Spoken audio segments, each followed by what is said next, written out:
መካከለኛ የሴቶች የፀጉር ቤት ለመክፈት አስበው ምን ያህል ገንዘብ ያስፈልገኛል፣ የት አካባቢው ክፍት ጥሩ ነው፣ ስራው አዋጭ ነው የሚለው ሀሳብ ከሆነቦ በዛሬ ቪዲዮ ወደ እናንተ ማደርሰው ይህንን ይሆናል። በዛሬ ቪዲዮአችን የሎኬሽኑን የት ብትከፍቱ ጥሩ ነው የሚለውንና የክራይ ዋጋው ምን ያህል ነው፣ የባለሙያም ዋጋ ምን ያህል ነው ዛሬ ላይ እየተከፈለ ያለው፣ እንዲሁም ደግሞ የሚያስፈልጓቸው የፀጉር ቤት እቃዎችና ዋጋቸው ነው እናንተ ማደርስ ይሆናል። እኔ ሰኒ ነኝ። ቻናላችን ደግሞ አዲስ ገበያ ነው። ሰብስክራይብ ማድረግ እንዳይረሳ። አብራችሁ ይቆዩ። እንግዲህ ቀደም ብዬ በመግቢያ እንደጠቀስኩት በጣም ወሳኙ ነገር ሎኬሽን ነው። ከዛም ቀጠል ሲል ደግሞ የምትመርጡት የእቃ አይነት ነው። ሌላኛው ደግሞ ባለሙያና እርሶ ሙያ ቢኖሩት በጣም ተመራጭ ይሆናል። ስለዚህ ከእቃዎቹን ጀምር። ዛሬ ላይ የሴቶች የፀጉር ቤት እቃ ምን ያህል ነው የሚለውን ወደ እናንተ እናያለን። እንግዲህ ይህንን ዋጋ ያወጣሁላችሁ ለመካከለኛ የፀጉር ቤት የሚሆን ነው። ዛሬ ላይ እንግዲህ የካክስ ዋጋ የጣሊያን ካክስ በ55 ሺህ ብር እየተሸጠ ይገኛል። እንደዚሁም ደግሞ የቻይና ካክስ በ39 ሺህ ብር እየተሸጠ ይገኛል። ሌላ ደግሞ በተለምዶ ሎቲ ፓስትራ የምንለው የፓስትራ አይነት ዛሬ ላይ በ38 ሺህ ብር እንደዚሁም ደግሞ በ22 ሺህ ብር አማራጭ እየተሸጠ ይገኛል። ሌላኛው ደግሞ መልቀሚያ ነው። መልቀሚያ እንግዲህ በጣም ለፀጉር ቤት ወሳኝ ነገር ነው። መልቀሚያ ፓስትራ ደግሞ ከፈለጋችሁ ዛሬ ላይ በ7500 ብር፣ በ5500 ብር እንደዚሁም ደግሞ በ3500 ብር እየተሸጠ ይገኛል። ሌላኛው ደግሞ ስቶቭ ነው። ከ3000 ብር እስከ 11000 ብር ማግኘት ትችላላችሁ። ካውያ ደግሞ በ500 ብር ማግኘት ትችላላችሁ። ትቦ ካውያ የምንለው በተለምዶ ደግሞ ዛሬ ላይ በ650 ብር እየተሸጠ ይገኛል። የካውያ ጋሪ ደግሞ ቤታችሁን የሚያሳምር የሚያደምቅ ፀጉር ቤት የሚያስመስል ነገር ነው። የተለያዩ የካውያ አይነታችሁንም የምደረድሩበት ስለሆነ የካውያ ጋሪ በ1800 ብር ዛሬ ላይ እየተሸጠ ይገኛል። ሌላኛው ደግሞ ወሳኝና አስፈላጊው ነገር የፀጉር ማጠቢያ ነው። የፀጉር ማጠቢያ ስትመርጡ ሁለት አይነት አለ፣ የሀገር ውስጥና የውጭ። ከዛ በተጨማሪ ደግሞ የተለያየ አይነት ኳሊቲ ነው ያለው። ረጅም ጊዜ እንዲገለገሉበት በጣም ወሳኝነቱ የምትመርጡት የፀጉር ማጠቢያ ማቴሪያል አይነት ነው።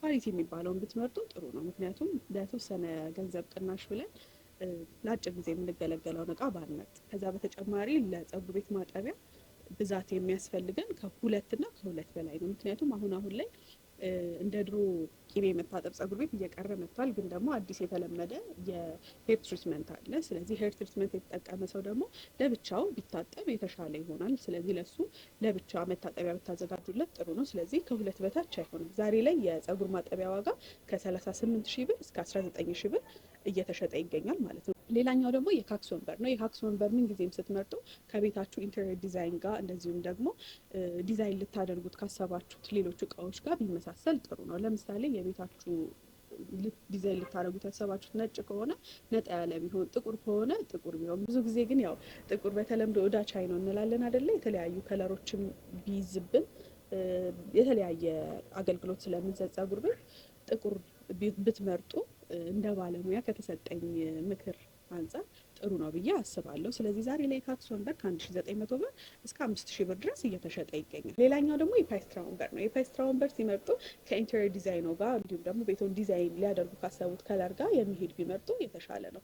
እሱም በተመሳሳይ የሀገር ውስጥ የውጭ ሁለት አይነት አማራጭ ነው ያለው። የሀገር ውስጥንም ሆነ ከመረጡ የውጭው ኳሊቲውን አይተው ይምረጡ። ሁለቱም ረጅም ጊዜ አገልግሎት የሚሰጡ ናቸው። ያው በተለምዶ ብዙ ሰው ከውጭ ኢምፖርት የተደረገውን ይመርጣል። የሀገር ውስጡም ግን ባለሙያዎች እንደነገሩኝ በጣም ጥሩ አገልግሎት ያለው ነው። ስለዚህ እሱም ዛሬ ላይ ከ41 ሺህ ብር እስከ 43 ሺህ ብር ድረስ ማግኘት ትችላላችሁ።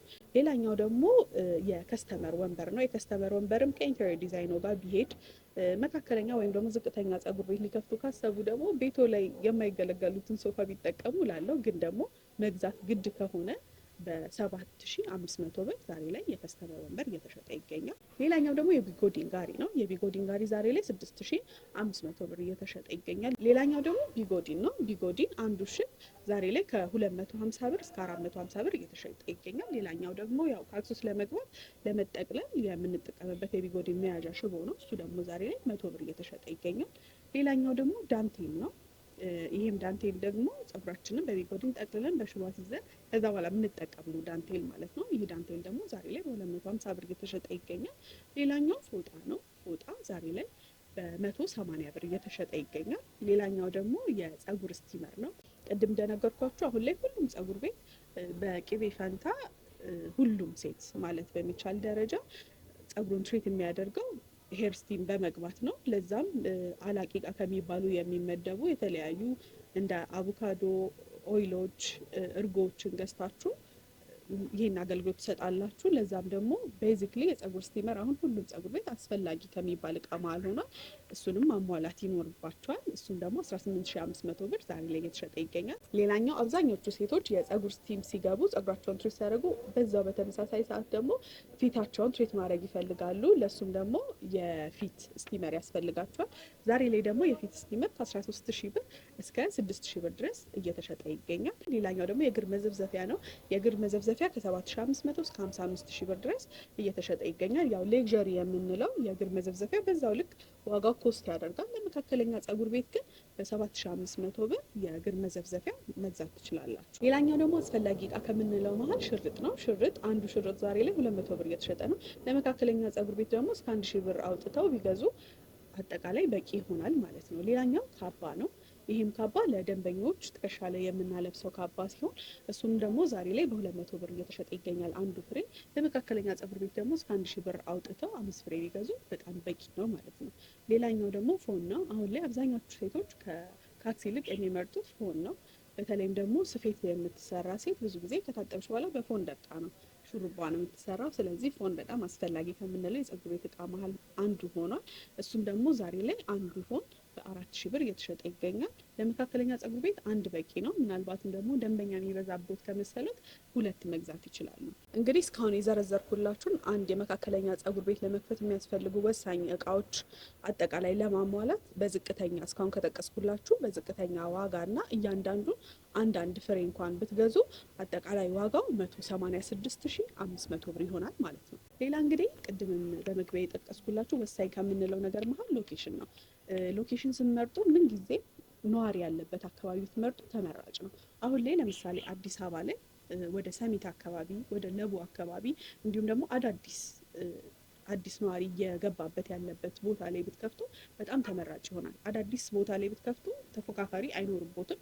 የመጀመሪያ የአካባቢው ደንበኛ የምትሆኑት እናንተ ትሆናላችሁ። እንዲሁም ደግሞ ነባር አካባቢዎች ላይ ብትከፍቱ ለምሳሌ ሰሚት ላይ ነባር አካባቢ እየሆነ ቢመጣም አሁን ላይ ነዋሪ ግን በየጊዜው እየጨመረ ነው የሚሄደው። ከዛ በተጨማሪ ደግሞ አፓርትመንቶች፣ ኮንዶሚኒየሞች በአቅራቢያ እየበዙ ስለመጡ አንድ ህንፃ ላይ ብቻ በርካታ ሰው ይኖራል። ከዛ በተጨማሪ ደግሞ የነዋሪ መንደር እንደመሆኑ ህጻናት ይኖራሉ። የህጻናት ሹሩባ ቢዝነስ በራሱ በጣም ትልቅ ቢዝነስ ነው። ስለዚህ ነዋሪ ያለበት ብትመርጡ ጥሩ ነው። ሌላ ሎኬሽን ስትመርጡ መሀል ከተማ ላይ ብትመርጡ ሌላኛው አማራጭ ነው።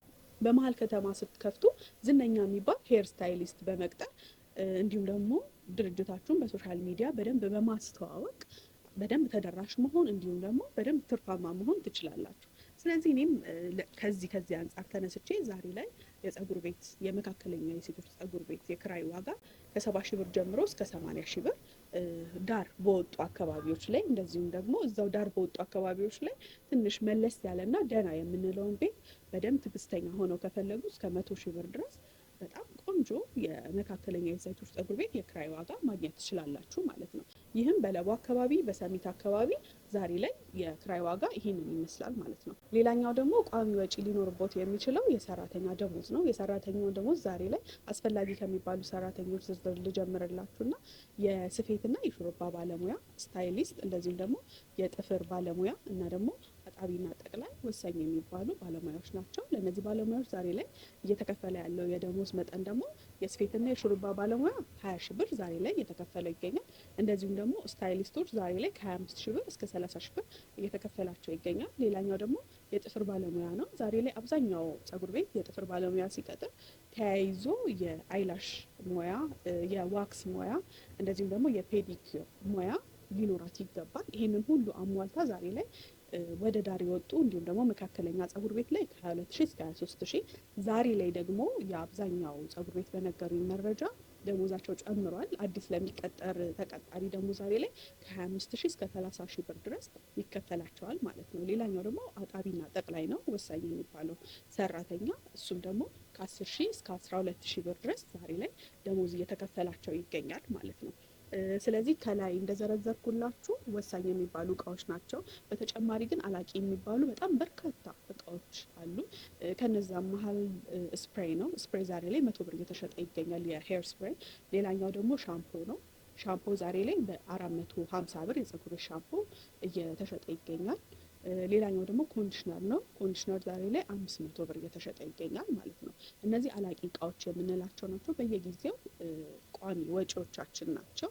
ሌላም ያልጠቀስኳቸው አላቂ እቃዎች አሉ፣ ግን ለመካከለኛ ፀጉር ቤትና እንደ መጀመሪያ እነዚህ በቂ የምላቸው እቃዎች ናቸው። እንግዲህ እነዚህን መረጃዎች ስሰበስብ ከተለያዩ ባለሙያዎች ጋር እንደዚሁም ደግሞ እነዚህን እቃዎች ከሚሸጡ ነጋዴዎች ጋር ኮሚኒኬት አድርጌያለሁ። ሁሉንም ደግሞ አዲስ ፀጉር ቤት ለሚከፍቱ ሰዎች ምን ቲፕ ትሰጧቸዋላችሁ፣ ምን ምክር ትመክሯቸዋላችሁ የሚለውን ጠይቄያቸው ነበረ። እነሱም በነገሩኝ መረጃ መሰረት ቅድም እንደገለጽኩላችሁ ወሳኙ ነገር ሎኬሽን ነው። ደንበኛ የምታገኙበት ቦታ መክፈት። አብዛኛው ሰው በየቦታው እየከፈተ እየከሰረ ያለው ቢዝነስ ነው። ለዚህ ስራ የምታወጡት ገንዘብ ቀላል የሚባል አይደለም። ስለዚህ ወሳኝ የሚባለው ነገር ሎኬሽን ነው። የምትመርጡትን ቦታ በጣም በጣም ተጠንቀቃችሁ ምረጡ። ሌላኛው ደግሞ አብዛኛው ሰው የነገረኝ ማኔጅመንት ነው።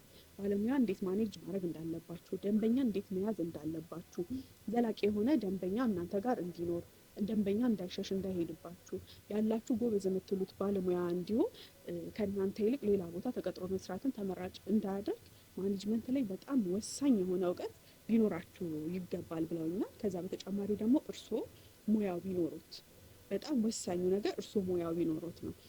ከዛ በተጨማሪ ደግሞ ከሙያው በተጨማሪ ለሙያው ፍላጎት ቢኖሩት፣ ምናልባት እዚህ ቢዝነስ ላይ መግባት ፈልገው ግን ደግሞ ሙያ ላይኖሩት ይችላል። ግን ደግሞ ለሙያው ፍቅር ቢኖሩት በጣም ጥሩ ነው። ምክንያቱም የትኛውን ቢዝነስ ላይ አንድ ሰው ጊዜ ሰጥቶ ገንዘብ አውጥቶ ሲሰራ ትርፍ ሊያተርፍ ይገባል። ለዛም ደግሞ ረጅም ጊዜ ለመስራት ፍላጎት ሊኖሩት ይገባል። ስለዚህ ሙያ አሊያም ደግሞ ሙያውን በጣም ሊወዱት ይገባል ማለት ነው።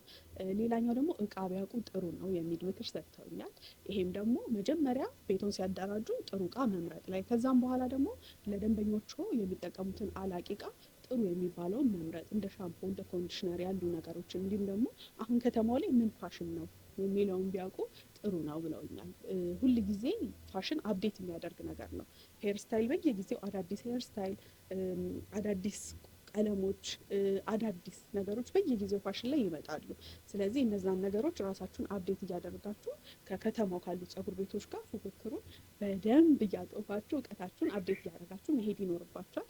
ይሄንን ያገኘሁት ከባለሙያዎች ነው ይሄንን ምክር። ሌላው እስካሁን ያላነሳሁት እናንተም ደግሞ ምን ያህል ይሆን ብላችሁ ሊያሳስባችሁ ይችላል ብዬ ያሰብኩት ኢንቴሪየር ዲዛይን ነው። እሱንም ደግሞ ከ50 እስከ 100 ሺህ ብር ድረስ ዛሬ ላይ ሊያስወጣችሁ ይችላል። ኢንቴሪየር ዲዛይን ስንል የመብራት፣ የኤሌክትሪክ እንደዚሁም ደግሞ የመስታወትና ሌሎች ቤቱን ለማሳመር የምታወጧቸው ወጪዎች ናቸው። ይህንን በኢንቴሪየር ዲዛይነር ማሰራት ትችላላችሁ። ግን ደግሞ እንደ መካከለኛ የሴቶች ፀጉር ቤት በራሳችሁ ብትሰሩት እንደ ግሌ የተሻለ ነው ብዬ አስባለሁ። ዛሬ ላይ እነዚህን እቃዎች ገዝታችሁ ስታስተካክሉ ማለትም የኢንቴሪየር ዲዛይን ወጪያችሁ ከ50 ሺህ ብር እስከ 100 ሺህ ብር ይሆናል ማለት ነው። አጠቃላይ እንግዲህ መካከለኛ የሴቶች ፀጉር ቤትን ለመክፈት ካሰባችሁ ወጪ ብዬ ያነሳኋቸው እነዚህን ይመስላሉ። ቲፕ ብዬም ደግሞ ከባለሙያዎች፣ እነዚህን እቃዎች ከሚሸጡ ነጋዴዎች፣ እንደዚሁም ደግሞ ቤቶችን ከሚያከራዩ ደላሎች የሰበሰብኩትን እንደዚሁ መረጃ ወደ እናንተ አድርሻለሁ። በቀጣይ ምን ቢዝነስ ለመክፈት ሀሳብ አላችሁ? እኔስ ደግሞ የትኛውን የቢዝነስ አይነት አጠቃላይ ዋጋና የሚያስፈልጓችሁን ነገሮች ወደ እናንተ ላድረስ የሚለውን ኮመንት ላይ አሳውቁኝ። አብሬያችሁ የነበርኩት ሰኒ ነኝ። ሰብስክራይብ ማድረግ እንዳይረሳ።